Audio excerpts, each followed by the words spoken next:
하나님, 오늘도 저희들을 불러주셔서 감사합니다. 또한 하나님의 자녀 삼으셔서 저희가 하나님을 예배할 수 있는 특권 주신 것 감사합니다. 그 믿음 잘 지켜나갈 수 있도록 하나님 도우시고 저희의 생명 다하는 날까지 하나님을 의지하고 하나님만을 따라갈 수 있도록 주님 저희들을 주장하여 주옵소서. 오늘도 말씀 가운데서 힘을 얻길 원합니다. 또 말씀 가운데서 하나님의 의도, 하나님의 마음을 깨닫길 원합니다. 주의 성령께서 도와주옵소서. 예수님 이름으로 기도합니다. 아멘.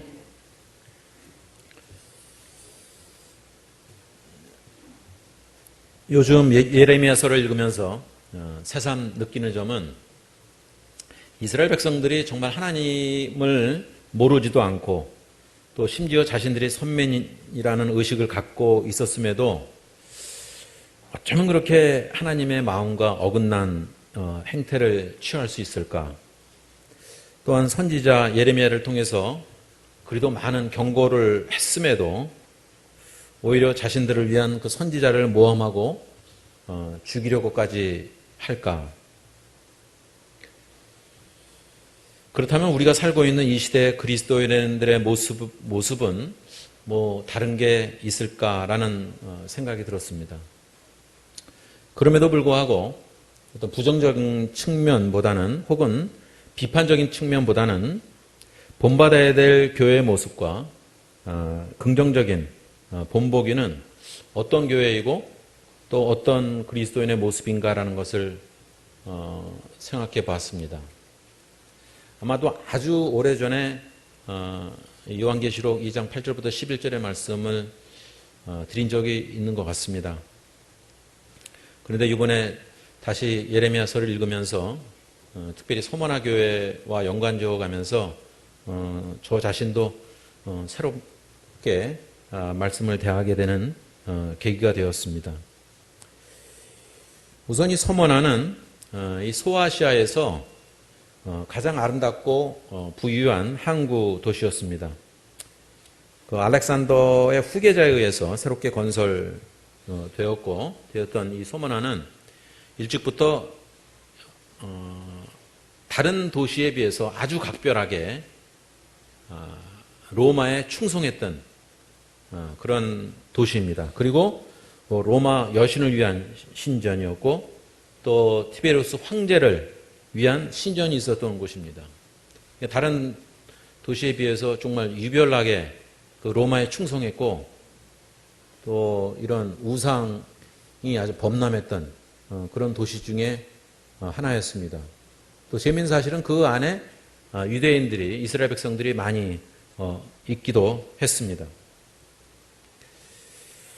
그럼에도 불구하고 그 당시에 서머나에 살고 있던 그 서머나 교회의 성도들의 모습은 오늘 본문에 나와 있듯이 그 자체가 환난과 궁핍 가운데 있었습니다. 그들의 직업이 주로 상업과 수공업이었지만 이 직업이 주로 그 황제를 숭배하거나 아니면 우상을 섬기거나 뭐 이런 것과 밀접하게 관련이 되어 있었기 때문에 그 황제를 숭배하고 우상을 섬기지 않겠다 그러면은 직업을 가질 수 없는 거예요. 쫓겨나는 거였어요.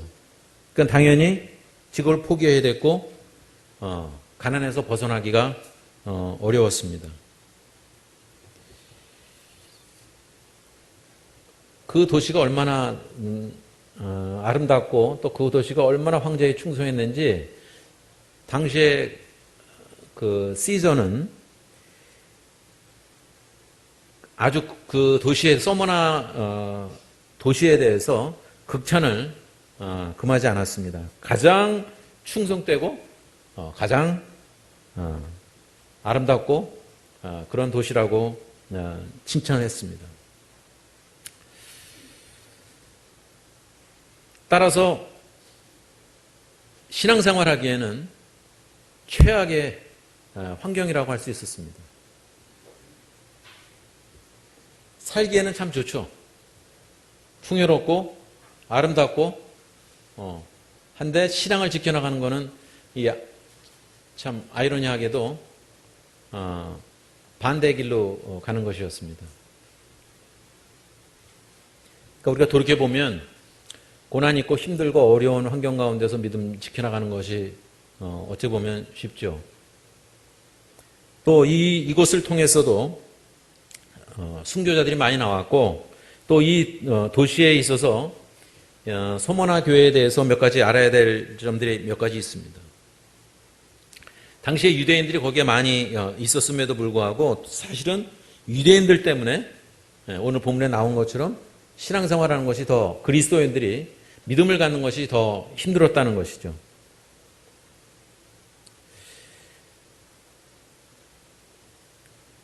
또 다른 점은 특이할 점 중에 하나는 이 서머나가 우리말에서 그냥 서머나 이렇게 되어 있지만 이제 영어로 쓰게 되면 SMYR 이렇게 가거든요. small 이렇게 돼요. 근데 그 mor라는 것이 모략이라는 뜻입니다. 모략이라는 것은 향료를 만드는 그 원천이 되는 건데, 그러니까 향료, 퍼퓸 뭐 이런 거예요. 향수. 그러니까 그 뜻을 사실은 포함하고 있는 도시였어요. 그러니까 그 아름답기도 하고 뭐 냄새도 좋고 뭐 이런 거였어요. fragrance 이런 뜻을 가지고 있던 도시였습니다. 그 이름을 그대로 받았어요. 그러니까 세상적으로 보면은 정말 가서 살고 싶은 곳?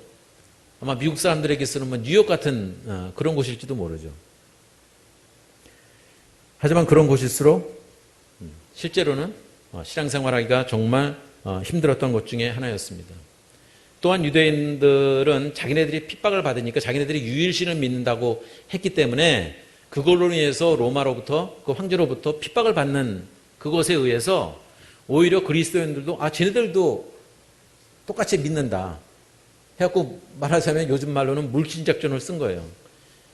그러니까 서머나 교회 성도들이 엄청나게 핍박을 받았습니다. 다른 사람들이 아니라 말하자면 세상 사람들, 로마인들에 의해서 핍박을 받는 거는 좀 이렇게 당연하다고 볼 수 있겠지만은 그 유대인들에 의해서 오히려 핍박을 받았다는 것은 참 눈여겨볼 만한 대목이기도 합니다. 이 모습은 사실 우리들이 신앙생활 해나가는 가운데서도 똑같이 있습니다.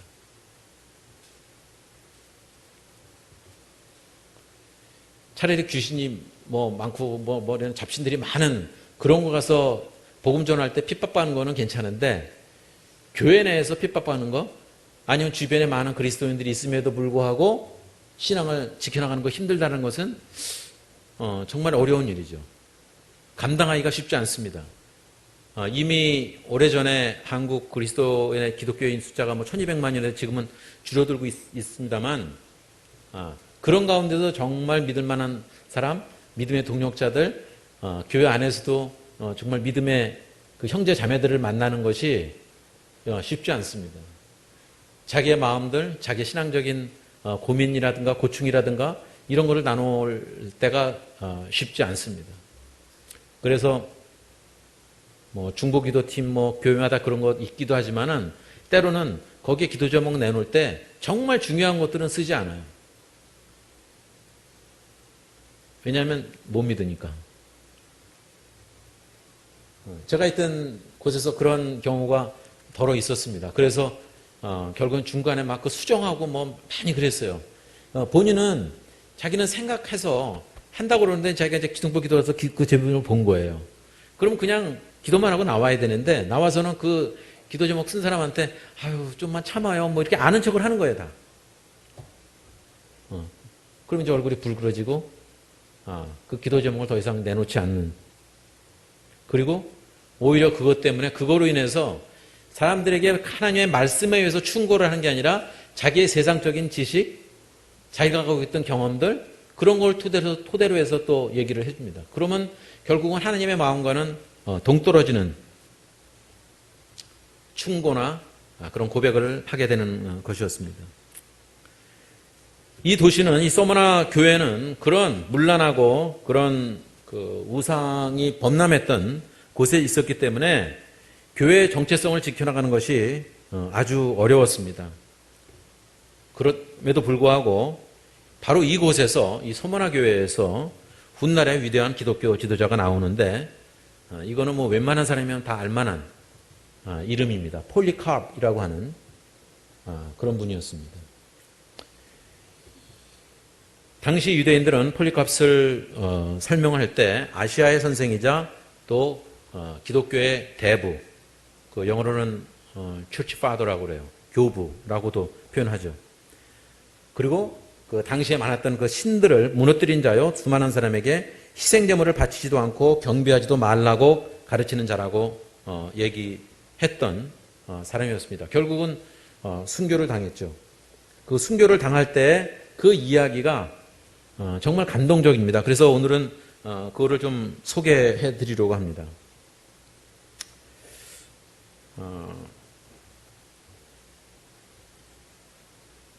폴리캅을 말하자면 설득을 하려고 이 황제가 정말 많이 애를 썼습니다.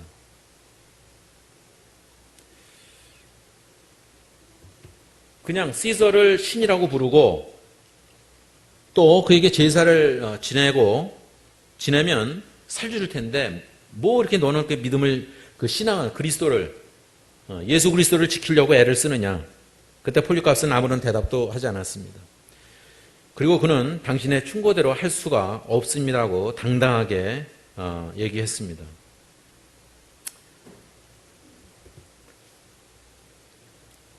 그러자 결국은 총독은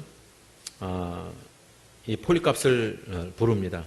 그리고 가이사의 이름으로 맹세라고 재촉을 합니다. 그때 폴리캅스는 이렇게 얘기합니다. 당신은 내가 어떤 사람인지 모르는 채 하면서 내가 시저의 이름으로 맹세하려는 잘못된 생각을 갖고 있습니다. 내 신앙 고백을 들어보십시오. 나는 그리스도인입니다.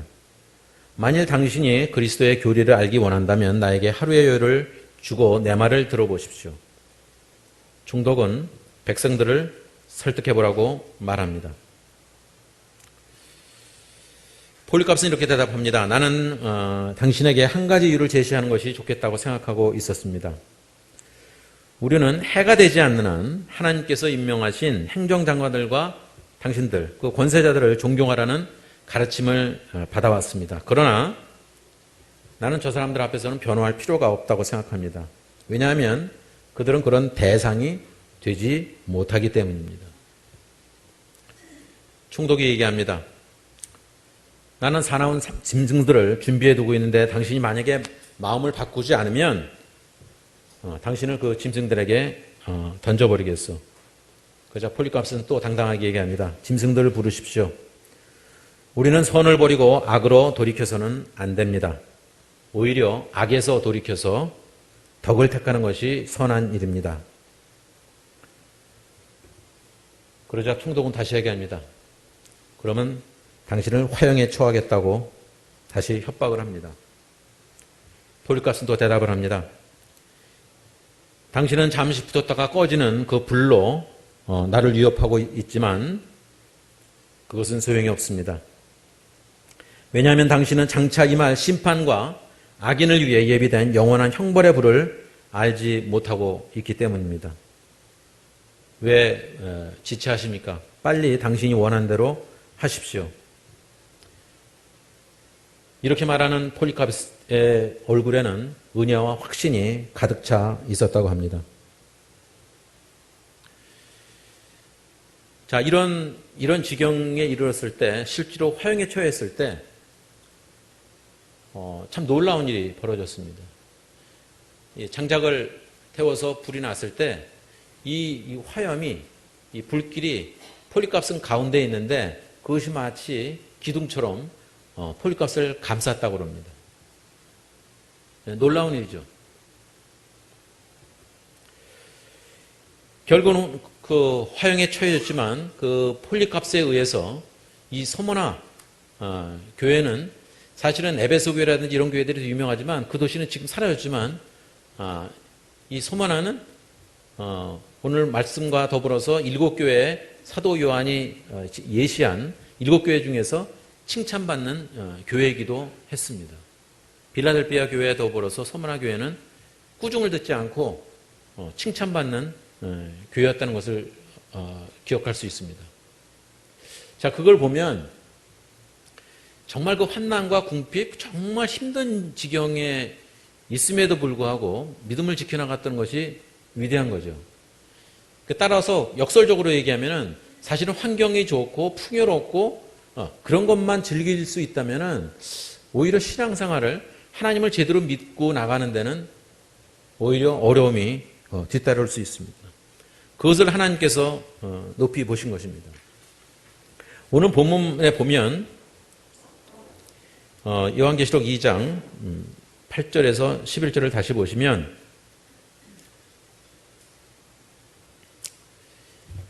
이 말씀은 여기 보면 죽었다가 다시 살아나신 이가 가라사대라고 말씀하고 있는데 예수님께서 이미 한번 죽으셨죠. 그리고 부활하신 그분이 말씀하신 것이라고 인용하는 것입니다. 그러면서 말하기를 이제 9절에 나옵니다. 내가 내 환난과 궁핍을 알거니와 실상은 네가 부요한 자니라. 외부적으로는 외형적으로는 궁핍과 가난 이런 것과 또 환난이 있었지만은 실제로는 부요한 자라는 거죠. 그 영적으로는 풍요로움 가운데 있었던 것입니다. 사람들은 추구하는 것이 두 가지를 다 겸하려고 합니다.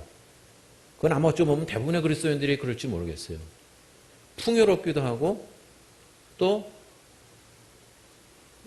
믿음도 정말 신실해지고 이 두 가지를 가지려고 하지만 두 가지 갖는 것이 정말 쉽지 않아요. 뭔가 잘 살고 돈이 많아지고 권력이 많아지고 뭐 이런 것들이 명예가 높아지면 순수한 믿음을 지켜나간 것이 그만큼 반비례적으로 더 힘들어지는 것이 현실입니다.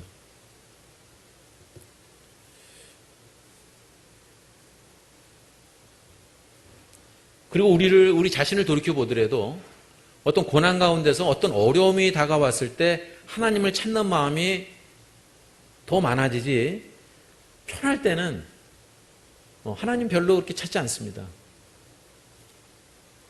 하나님이 계시기는 한 건가? 별로 뭐 하나님의 존재에 대해서 별로 이렇게 갈구함이 없어집니다.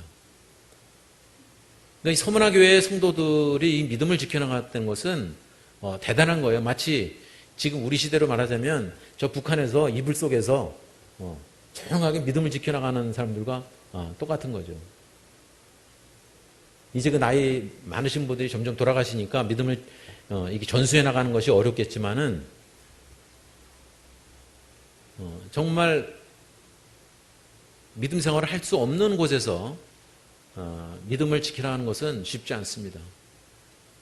언젠가도 한번 말씀드렸겠지만은 저는 그게 굉장히 감동적이었어요. 중국의 당시에 초창기에 중국에서 성교 생활을 하던 분이 이제 전도를 해서 목표는 그 안에서 살고 있는 조선족이라든지 이런 분들이 신학을 공부해서 그분들이 목회하는 것이 가장 이상적인 건데 그 중에 한 분이 어떤 전사님이 오셨어요. 그러니까 여전히 공산주의국가니까 그래갖고 이제 예배를 드리면은 그 삼자교회 빼놓고서는 공식적으로 예배를 드릴 수가 없으니까 이렇게 방에서 예배를 드리고 그러면 우리는 마음대로 박수를 치는데 이 박수를 손에 닿지 않게끔 치는 거예요. 네? 그러니까 입은 크게 벌리면서 소리는 안 내고 박수는 크게 치면서 이 부딪히면 소리가 나니까 외부에서 공안들이 들었으니까 안 되고. 그러니까 그분이 그거를 이렇게 그 하는데 그 표정과 그 감동과 이런 걸 제가 잊질 못하겠어요. 그 고난 가운데서 믿음을 지켜나가는 것이 그런 핍박 이런 것을 지켜나가는 것이 정말 위대한 거구나라는 생각이 들죠. 그러면서 한편으로는 어떤 생각이 들죠? 여러분들도 똑같이 들었을 텐데 부끄러운 거죠. 우리 마음대로 박수 친다고 누가 뭐라 그러는 것도 아닌데 우리는 박수 안 친다고 막 뭐라 그러잖아요. 마음대로 크게 부를 수 있고 마음대로 박수 칠 수 있음에도 불구하고 우리는 그것을 오히려 움츠러들고 오히려 소극적이지 않나라는 생각이 듭니다. 다니엘도 마찬가지였지만 난 이 서문화 교인들이 그야말로 평신도였음에도 불구하고 이런 고난을 감당했다는 것이 이런 것을 지금 사도 요한은 예수 그리스도를 통해서 지금 칭찬해주고 있는 것입니다. 사실은 그게 부유한 거다. 뭐 다른 거 외형적인 걸 많이 갖고 있는 것이 풍요로운 것이 아니라 정말 영적으로 하나님과 가까워지고 그런 고난을 참아내고 그런 핍박을 외면하지 않고 정정당당하게 감당하겠다는 것을 하나님께서 기쁘게 보신다는 것입니다. 그와 더불어서 이 핍박이 아까도 모두에 잠깐 말씀드렸습니다만 그 로마 시민들에 의해서 핍박을 받는 것이 아니라 유대인, 오늘 말씀 나오죠. 유대인이라 하는 자들의 비방도 알거니와. 유대인들이 오히려 사실은 동족들이 막 핍박을 하는 거였어요. 그런데 이것을 사도 요한이 이렇게 설명을 합니다. 그는 유대인들이 그러는 게 아니라 사단의 꼬임에 넘어가서 그런 거다.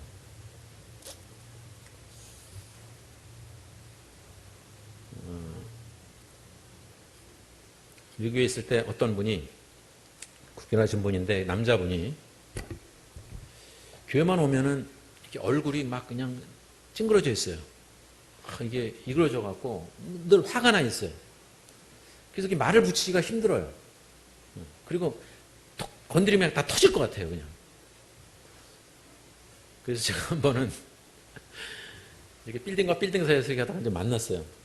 제가 이렇게 이제 제가 미국 사람들이 허구를 잘하니까 제가 이제 허구를 이렇게 하면서 귓속말로 스마일 하면 좀 안 되겠어? 내가 그랬어요. 그랬더니 자기가 멋져 건지 웃어요. 그래서 제가 그 다음에 언젠가 기회 있을 때 이랬죠. 저는 이렇게 큰 교훈이 됐습니다.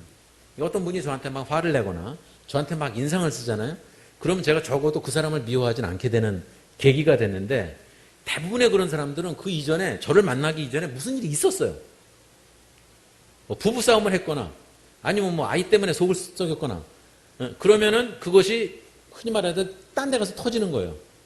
그러니까 집에서 있었던 그런 온갖 그 고충과 그 고난과 핍박이라고 표현하기 좀 뭐하지만 그런 것들이 있었던 것이 교회 오면 이렇게 표출되는 거예요, 그냥.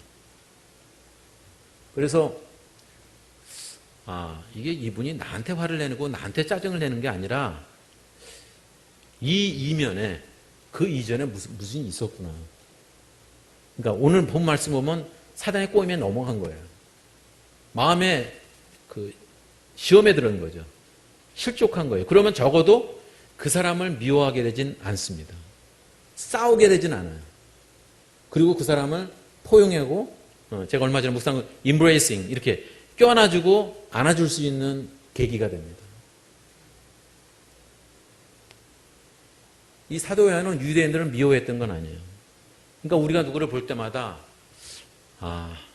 그 사람을 미워하는 것이 아니라 그 안에 있는 사단의 어떤 속삭임 이런 것들을 볼 수 있다면 적어도 교회 내에서 사람들을 미워하게 되지는 않을 거예요. 그것이 실상은 유대인이 아니요 사탄의 회당이라고 표현하고 있습니다. 그래서 오늘 주된 말씀은 제가 10절에서 말씀드리려고 하는데요. 자, 이것이 끝난 것이 아니라 10절에 보면 정말 우리가 듣기를 원치 않는 그런 말씀이 나옵니다. 너는 장차 받을 고난을 두려워하지 말라. 이제까지 받은 고난도 힘들어 죽겠는데 또 장차 받을 고난이 있다고 그러니 정말 감당하기가 힘들죠.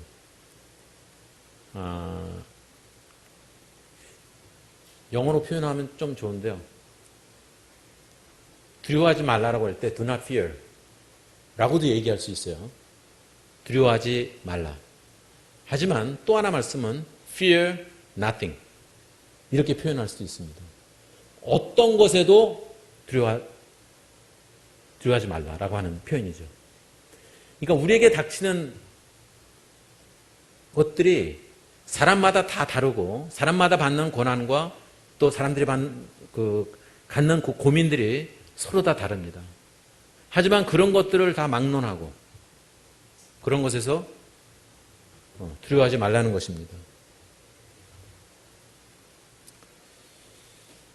왜냐하면 너희가 10일 동안 환난을 받을 텐데 이 10일 동안이란 말이 우리에게 큰 위로가 되는 말씀입니다. 이게 10일이 오늘 내일 모레 글피해갖고 10일이 아니라 일정한 한계를 얘기해 줍니다.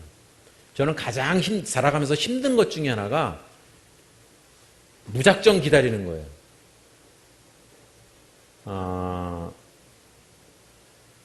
그 한국 가곡 중에 옛날에 얼마나 우리나라 사람들이 기다림에 지쳤는지 여러분들이 그 목차를 제가 한번 뒤져봤더니요. 기다림이라고 하는 뭐 기다리는 마음, 기다림 뭐 이런 것들이 굉장히 그 목차에 그 가곡들이 한국 가곡엔 정말 많이 있습니다. 왜냐하면 그 일제 식민지하에 있어서 그때 그 고충들, 그 고난들 뭔가 기다리는 것들이 많았기 때문에 힘든 거죠. 지금은 우리가 휴대폰이 있으니까 뭐 언제 올 거다, 언제 만난다 뭐 이렇게 약속을 하지만 저도 이렇게 기억해 보면 제 어린 나이에 그래도 제가 집에서 아들 하나라고 누나들이 이제 밤에 올 때쯤 되면 저 버스정에 나가서 기다려야 됐어요. 옛날에 한길가라고 그랬는데 요즘 그런 말 안 씁니다만 큰 길가에 나가서 기다려요. 그러면 어떤 때는 이제 마냥 기다려야 돼요. 버스 내릴 때 아니면 전차에서 내릴 때 마냥 이렇게 기다려야 되는데 한참 기다리다 보면 헷갈리기 시작합니다. 비슷한 사람만 봐도 누나가 왔나? 가서 뛰어가 보기도 하고 그거 아닌 거예요. 이게 시간을 딱 정해놓고 오면 딱 좋은데 그렇지가 않잖아요. 참 그때 기다리는 걸 내가 늘 생각해요. 근데 그걸 기다릴 수 있는 이유는 분명히 온다. 만약에 저희 누나들이 외박을 자주 하는 누나 같았으면 제가 기다리다가 그냥 돌아갔을 거예요. 그런 사람들은 아니었거든요. 당신은 그런 꿈도 못 꿨겠지만 분명히 온다라는 있었기 때문에 아무리 힘들어도 기다리죠.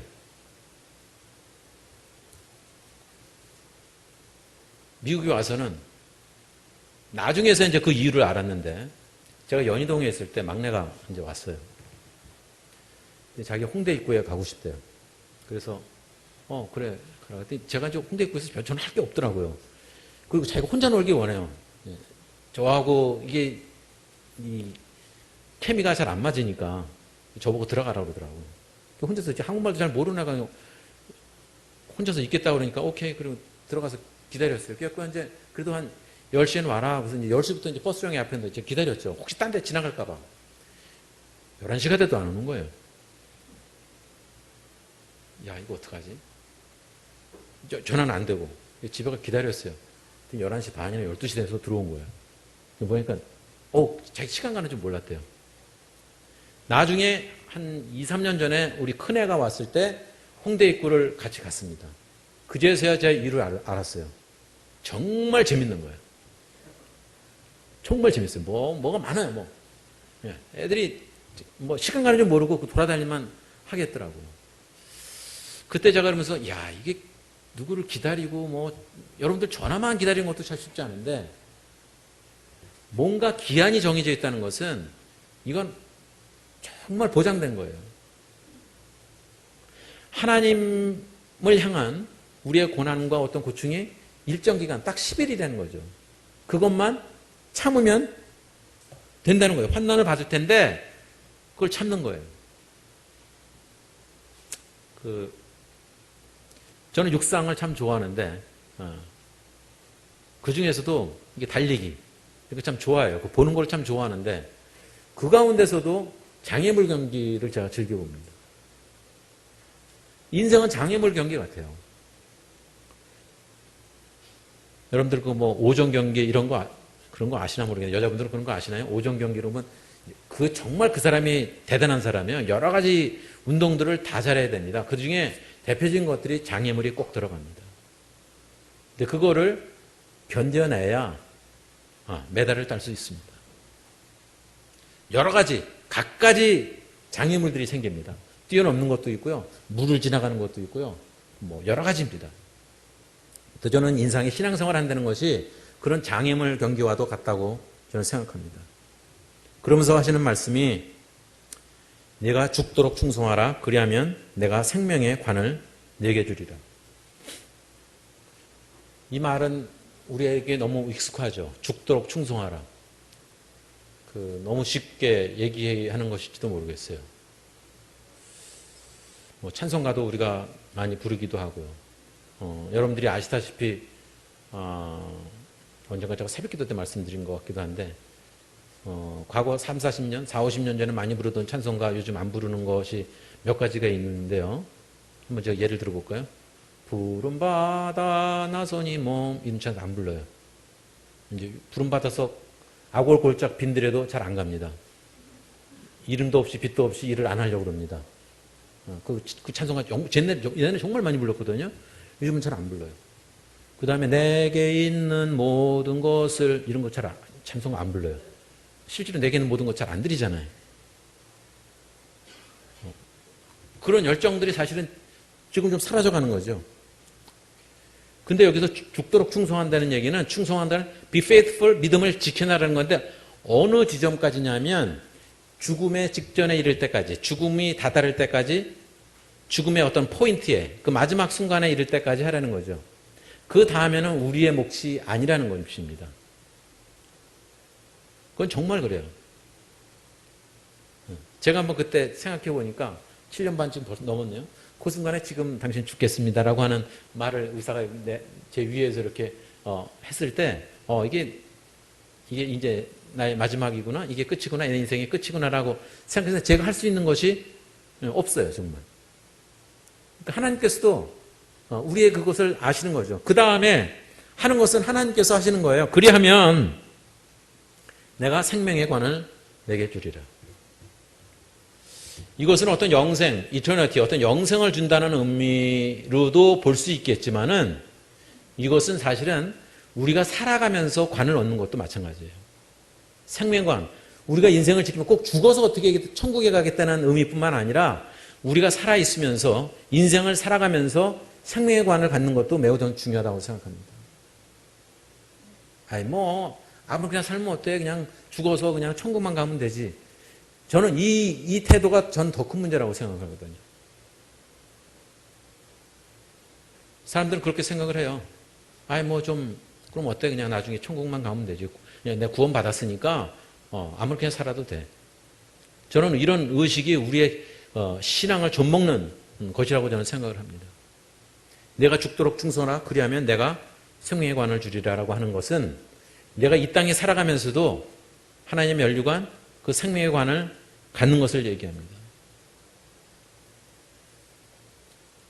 그리스도인이란 것은 사실 예수님의 부활을 믿는 사람들이죠. 그렇기 때문에 우리가 담대할 수가 있는 것이고 또 그 근거는 예수님께서 그 본을 보여주셨기 때문이라고 저는 믿습니다. 그렇기 때문에 우리가 살아가면서 인생에서 좀 손해보는 일, 여러 가지 역경들 이런 것을 견뎌낼 수 있죠. 흔히 사람들이 쓰는 말 중에서 제가 나중에 커서 보니까 우리 과거에는 그런 말들을 부모로부터 많이 들었고 주변에서 많이 들었습니다만 이게 별로 기독교적인 말은 아니네라는 얘기가 뭐냐면 공부해서 남 주나 공부하라고 얘기하면서 야 너 공부해서 남 줘? 근데 생각해 보니까 공부해서 남 줘야 되거든요. 근데 공부해서 자기가 가지려고 그러니까 고시를 패스하건 의사고시 패스하건 그건 자기가 잘 되려고 하다 보니까 점점 이기적이 되고 자기 자신만을 위한 삶으로 되잖아요.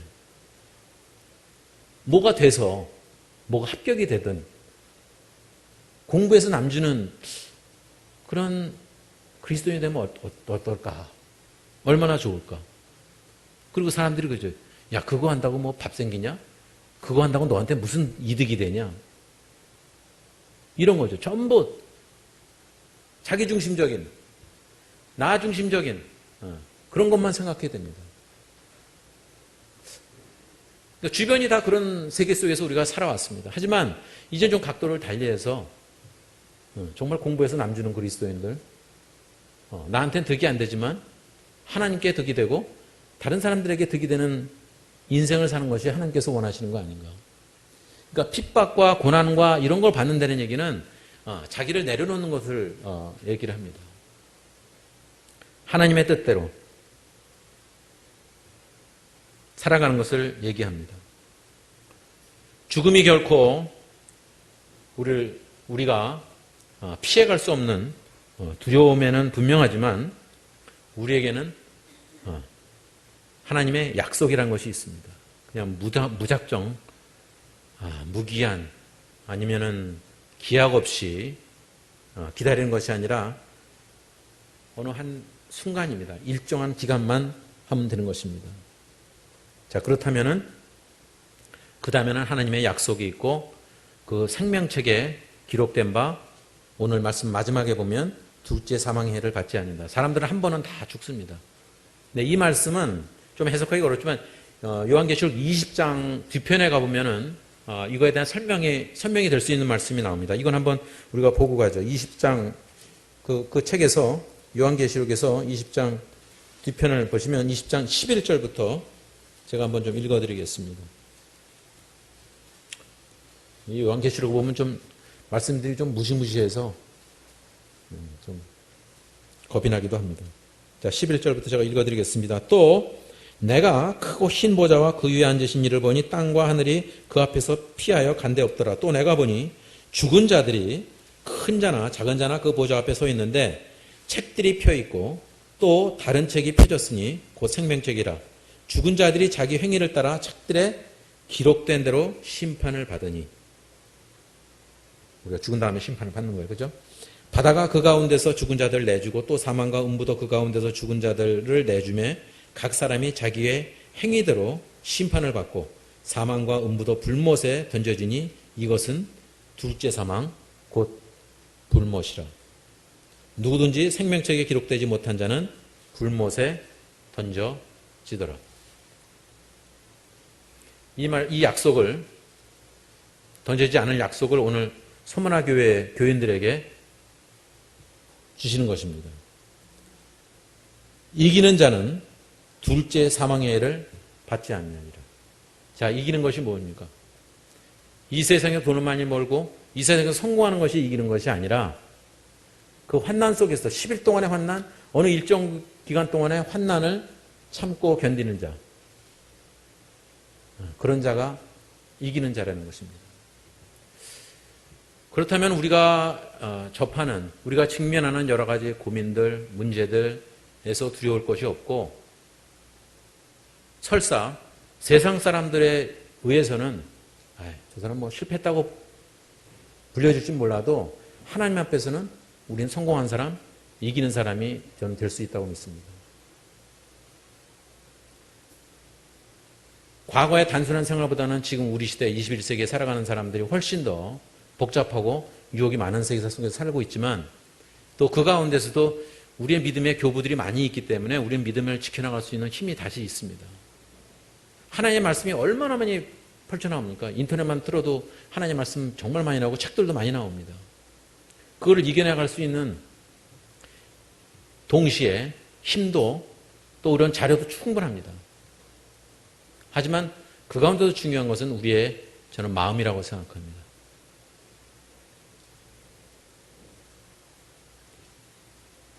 이제까지 겪은 것도 힘든데 앞으로 다가올 환난이나 아니면 고난이나 역경 가운데서도 그 믿음을 지켜나가면 우리는 그 생명의 관, 이 땅에서뿐만 아니라 죽어서도 그 생명책에 기록된 바 둘째 사망의 해를 받지 아니하고 하나님과 영원한 삶을 살 수 있다는 것을 기억하는 우리 모두가 되기를 예수님 이름으로 축원합니다.